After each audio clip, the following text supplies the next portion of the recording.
CIA का सरबराह वहां से उड़ा वाशिंगटन से और यहां पहुंचा और उसने कहा कि कोई होश की दुआ करो इंडियन से, उनके पास 100 से ज्यादा एटम बम है, वो पुर्जे जोड़ के बनाएंगे, तुम्हारा बुरकस निकाल देंगे। हाँ जी, और उनके पास वो छोटे एटम बम हैं। कि भारत से तिजारती ताल्लुकात की बहाली की तरफ अब तक की सबसे बड़ी, सबसे अहम पेशरफ्त हुई है और इस हुकूमत ने नई दिल्ली में ट्रेड मिनिस्टर की तैनाती की समरी मंजूर कर ली है। Now this is a very big news. India है, ये कोई मुश्किल नहीं है पाकिस्तान को शाम बनाना, पाकिस्तान को इराक बनाना, या और हम एक अपना फायर भी नहीं कर सकेंगे, तोप का गोला भी। उनके पास ऐसी टेक्नोलॉजी है, अगर वो आ जाएं अपनी पर। पाकिस्तान की अकड़ खत्म हो गई, पाकिस्तान को झुकना पड़ा है। एक ऐसा फैसला किया गया है जो यकीनन पाकिस्तान की कश्मीर के हवाले से और कश्मीरियों के हवाले से पॉलिसी के ऊपर एक बहुत बड़ा यू टर्न है।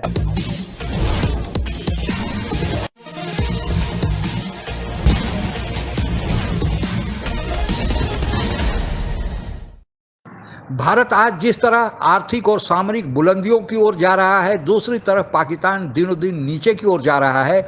इसको देखकर पाकिस्तानी मीडिया में अब यह चर्चा तेज हो गई है कि भारत का मुकाबला करना अब पाकिस्तान के बस की बात नहीं। भारत से पाकिस्तान को दोस्ती करने में ही भलाई है, कश्मीर को भूलने में ही भलाई है। इसी पृष्ठभूमि में हो रही पाक मीडिया की परिचर्चा आइए आगे सुने। 2 मौके पर जब इंडिया ने आर्मी जमा की हमारे बॉर्डर पे, तो CIA का सरबराह वहां से उड़ा वाशिंगटन से और यहां पहुंचा और उसने कहा कि कोई होश की दुआ करो इंडियन से, उनके पास 100 से ज्यादा एटम बम है, वो पुर्जे जोड़ के बनाएंगे, तुम्हारा बुरकस निकाल देंगे। हाँ जी, और उनके पास वो छोटे एटम बम हैं कि जो किसी और के पास नहीं है, शायद अमेरिका के पास हो, और मिसाइल उनके सुपीरियर है, जेट तैयारे उनके पास हैं, पायलट उनके अच्छे। तुम किस ख्याल में हो?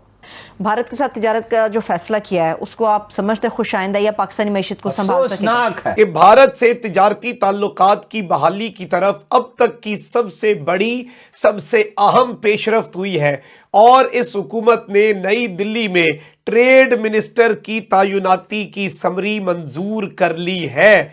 Now this is a very big news है। 5 अगस्त 2019 का नरेंद्र मोदी का एक गैर कानूनी मूव, जिसमें आर्टिकल जो थे कश्मीर की वादी के हवाले से, वो आर्टिकल्स भारत के कॉन्स्टिट्यूशन से अनेक्स किए गए 35A और 370, और उसके बाद पाकिस्तान ने एक असूली मौक़िफ़ अपनाया कि कोई ट्रेड नहीं, कोई इधर उधर की बात नहीं, कोई फायदा नुकसान, नफा नुकसान, ऐसी वैसी कोई चीज नहीं होगी। इस वक्त इस हुकूमत ने एक बहुत बड़ा फैसला किया है। अब इन्होंने इस वक्त जो रिपोर्ट हो रहा है कि इस हुकूमत में आते ही भारत से तिजारत के लिए दिल्ली में ट्रेड मिनिस्टर की तैनाती का फैसला कर लिया है। अब ये एक बहुत बड़ी डेवलपमेंट। इंडिया की सर बात की, बिल्कुल उनको अप्रिशिएट किया जाता है। जयशंकर साहब द ग्रेट, मैं कहता हूँ डिप्लोमेट इस रीजन में, बल्कि मैं क्या इस वक्त दुनिया में, उन्होंने जो कुछ किया, या नरेंद्र मोदी जी से पाकिस्तान में जितना मर्जी इख्तिलाफ किया जाए, लेकिन अपने मुल्क को उसने आगे खड़ा किया और वो आगे बढ़ रहा है। S-400 सिस्टम अमेरिका ने लिया है, इंडिया ने लिया है रूस से, रशिया से।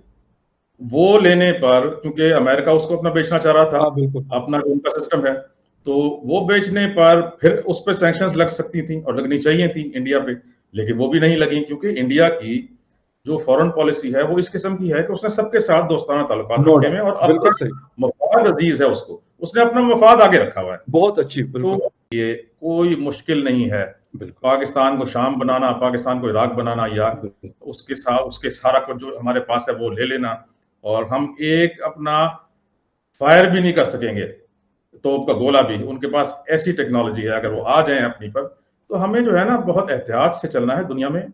ये इस किस्म की कन्फ्रंटेशन ही नहीं है। तजारत क्या होती है? तजारत ये है ना, वो एक सिख है हमारा, एक दोस्त है एक बड़े इंडस्ट्रियलिस्ट के पास फैसलाबाद, वो बड़ा खुश था। उसने कहा जितना कपड़ा बेच सकते हो बेच दो, क्योंकि हमारा शलवार कमीज का जो कपड़ा है और होम टेक्सटाइल है, ये तो बहुत पॉपुलर है, बहुत बेहतरीन है, बेहतरीन है, कोई कंपैरिजन ही नहीं है। मगर वो गया नहीं सामान, वो इजाजत नहीं देते, वो किसी न किसी हीले बहाने से टाल देते हैं। तो सामान तो इंडिया का आएगा ना, हमारा तो नहीं जाएगा, तजारत में हमें खसारा होगा ना, फायदा तो नहीं होगा। ठीक है, लेकिन अरुण साहब इस बात का कितना ये तो खर्चा है? मतलब ये अमेरिकन पॉलिसी है ना। पाकिस्तान की अकड़ ख़त्म हो गई, पाकिस्तान को झुकना पड़ा है। एक ऐसा फैसला किया गया है जो यकीनन पाकिस्तान की कश्मीर के हवाले से और कश्मीरियों के हवाले से पॉलिसी के ऊपर एक बहुत बड़ा यू टर्न है। हुकूमत जो गुज़श्ता हुकूमत इमरान खान साहब की, उस पर बहुत तनकीद करती थी कि कश्मीर के हवाले से आपकी पॉलिसी कमज़ोर थी, आपने बहुत कोई सख्त एक्शंस नहीं लिए, और आते ही इसने काबीना इजलास में जो फैसला किया है वो इंतहाई शर्म का मकाम है पाकिस्तान के लिए और तमाम पाकिस्तानियों के लिए। भारत और पाकिस्तान के बीच जो मुख्य विवाद का मुद्दा है वह जम्मू कश्मीर को लेकर है। जम्मू कश्मीर का तात्पर्य यह नहीं कि जो केवल भारत के पास है, बल्कि वह हिस्सा भी जो पाकिस्तान के अवैध कब्जे में है, जिसे पीओके या पाक ऑक्युपाइड कश्मीर और गिलगित बल्तिस्तान कहा जाता है।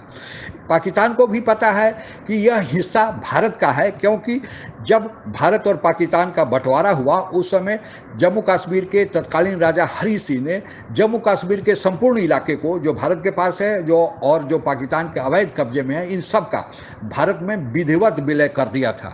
लेकिन पाकिस्तान इस स्थिति को जानते हुए भी भारत को वह हिस्सा सौंपने से इनकार करता है। हालांकि भारत में जितने भी प्रधानमंत्री आए उन्होंने अपने अपने तरह से पाकिस्तान से वार्ता करके इस मसले का समाधान ढूंढने की कोशिश की, लेकिन पाकिस्तान इसे भारत की कमजोरी समझता था और जम्मू कश्मीर को में अपने यहाँ से आतंकियों को भेजकर वहाँ पर आंदोलन चलाने की भी कोशिश की और दुनिया को यह दिखाने की कोशिश की कि जम्मू कश्मीर की जनता भारत के साथ नहीं रहना चाहती। हालांकि सारे प्रधानमंत्रियों ने उस समय पाकिस्तान के इस कार्रवाई को उतना उग्रता से या उतना सीरियसनेस से नहीं लिया, लेकिन जब से प्रधानमंत्री मोदी की सरकार आई है इन्होंने पाकिस्तान के प्रति अपने पॉलिसी को ही बदल दिया और उन्होंने कहा कि हम इंतजार नहीं करेंगे कि पाकिस्तान अपने यहाँ से आतंकी भेजे और तब हम जम्मू कश्मीर में उन आतंकियों के खिलाफ कार्रवाई करें। अब अगर पता चला कि पाकिस्तान अपने यहाँ लॉन्च पैड बनाया है, अपने यहाँ से आतंकियों को जम्मू कश्मीर में भेजने की तैयारी कर रहा है, तो हम पाकिस्तान में घुसकर ही उनका सफाया कर देंगे ताकि लड़ाई पाकिस्तान की धरती पर हो। इस पॉलिसी को भारत सरकार के national security advisor Ajit Doval की मदद से बनाया गया, जिसे ऑफेंसिव डिफेंस कहा जाता है, और भारत इसमें सफल रहा। अब पाकिस्तान थक हार कर जब देखा कि अब उसकी दाल गलने वाली नहीं है, तो पाकिस्तान इसे अंतर्राष्ट्रीय मंचों पर उठाने की कोशिश की। भारत ने जम्मू कश्मीर के विकास को देखते हुए 5 अगस्त 2019 को जम्मू कश्मीर का विशेष दर्जा समाप्त कर उसे अन्य राज्य की भांति बना दिया। इस पर पाकिस्तान में बहुत हल्ला मचा, जैसे लगा कि पाकिस्तान के पास जम्मू कश्मीर था और भारत ने छीन लिया। अब पाकिस्तान की हालत दिनों दिन खराब होते जा रही है, इसीलिए पाकिस्तान में यह कहा जा रहा है कि जम्मू कश्मीर या 5 अगस्त 2019 के बाद को छोड़कर भारत से संबंधों को सुधारने में ही पाकिस्तान की भलाई है। पाकिस्तान का आप सोच सकते हैं कि रूस यूक्रेन युद्ध में जो हाल यूक्रेन का पश्चिमी देशों और अमेरिका ने किया है कि उन्होंने यूक्रेन को उकसा तो दिया, लेकिन खमियाजा रूस के हाथों यूक्रेन के लोगों को भुगतना पड़ रहा है। वही हाल पाकिस्तान का है। पाकिस्तान उकसाता तो है जम्मू कश्मीर के कुछ लोगों को जो पाकिस्तान के प्रति सहानुभूति रखते हैं, हालांकि उनकी संख्या बहुत कम है, नगण्य है, इसके बावजूद उनको उकसाकर और उन्हें भारत के सुरक्षा बलों के सामने भिड़ा देता है। तो वही हाल पाकिस्तान का है जो रूस के खिलाफ जंग में यूक्रेन के वहाँ के निर्दोष लोगों को भुगतना पड़ रहा है। इसलिए लगता है कि अब पाकिस्तान में नई सरकार आई है, वहाँ के नवाज शरीफ के भाई शहबाज शरीफ प्रधानमंत्री बने हैं और पाकिस्तान की हालत यह है कि अब कर्ज भी देने वाला कोई तैयार नहीं। वहाँ के प्रधानमंत्री ने आते ही कहा कि हम भिखारी हैं, हमारे लिए तो जो भी पैसा दे वही भगवान है, और उन्होंने पैसा लेने के लिए सऊदी अरेबिया यूएई का दौरा किया, कुछ नहीं मिला। अब चीन जाने के लिए उन्होंने प्रयास कर रहे हैं। चीन कह रहा है कि हमारे पास अगर पैसा लेने आना हो तो मत आइए। अब स्थिति यह हो गई है कि पाकिस्तान कभी भी श्रीलंका के राह पर चल सकता है, क्योंकि जो हालत श्रीलंका की थी वह सारे सिम्टम्स अब पाकिस्तान में भी दिखाई देने लगे हैं। इसलिए पाकिस्तानी मीडिया में और पाकिस्तानी में जितने भी प्रबुद्ध लोग हैं वह सलाह दे रहे हैं कि पाकिस्तान कश्मीर को भूलकर, 370 को भूलकर भारत के साथ अपने संबंधों को सुधारे, आर्थिक गतिविधियां बढ़ाए। इसी में पाकिस्तान की भलाई है। पाकिस्तान अगर यह सोचता है कि भारत से वह 2-4 हाथ कर लेगा, तो भारत आज इतने अपने को आर्थिक और सामरिक रूप से मजबूत कर लिया है कि पाकिस्तान उसके को भनक भी नहीं लगेगी और भारत अपना काम तमाम कर देगा, पाकिस्तानी सेना देखते रह जाएगी। आज के लिए बस इतना ही। जय हिंद। आप अगर हमसे जुड़ा रहना चाहते हैं तो कृपया मेरे चैनल को सब्सक्राइब करें तथा बेल आइकन भी दबा दें ताकि नई वीडियो की जानकारी तुरंत आप तक पहुंच जाए। धन्यवाद। जय हिंद।